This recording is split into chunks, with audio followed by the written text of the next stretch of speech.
He swore to heaven, but I felt a bit uneasy. My mind kept replaying the image of them sitting on the sofa. Jack wouldn't, would he? I had pursued him relentlessly for half a year before succeeding. He couldn't possibly be won over in just one evening, right? I still felt a bit anxious, partly due to my lack of self-confidence and partly because I wasn't sure how long Jack could resist. Jack didn't stay over that night. He has another apartment in the next building, so he went back there. Early the next morning, he came over to bring me breakfast. There were 7 or 8 dishes spread out on the table. Emma saw this and smiled smugly. Brother minus and minus law, did you bring so much because you knew I was here today? Wow, I love the soup dumplings from this place, but they never do deliveries. Did you go and pack all this early in the morning? Jack looked up at her. No, I forgot you were here. I actually bought less than usual. It's mainly because Lily doesn't have a good appetite in the morning, so I buy more for her to choose from. Emma let out a long oh, but her hands didn't stop fiddling with her newly done nails. This was her state when she was thinking. I figured if she was only slightly interested in Jack before, now she must be determined to have him. I unconsciously tightened my grip on Jack's hand. Maybe feeling the pain, Jack looked at me.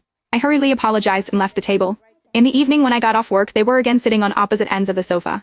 When I came back, Jack got up to greet me. He whispered to me, doesn't your cousin have a job? Why is she here every day? Doesn't she have her own place? What's the deal with her always being at our place? I looked up at him and said if you add her on Snapchat she might leave us alone. His expression stiffened.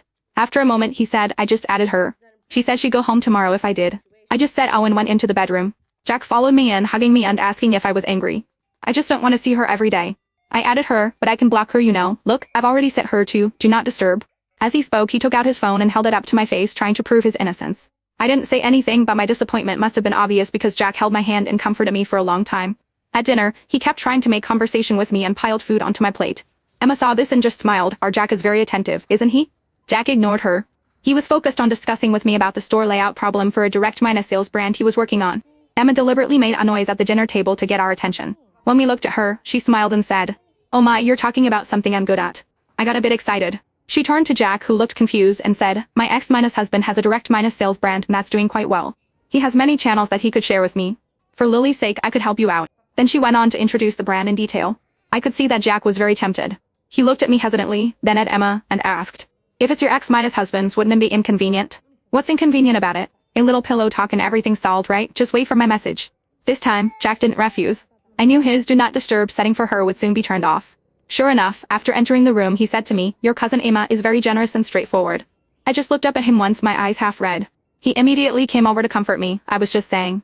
How could I be interested in a woman who's still entangled with her ex-husband? Emma left my apartment the next day, and Jack didn't come back for several days. He said he was out of town for work because several direct minus sales stores were opening at the same time.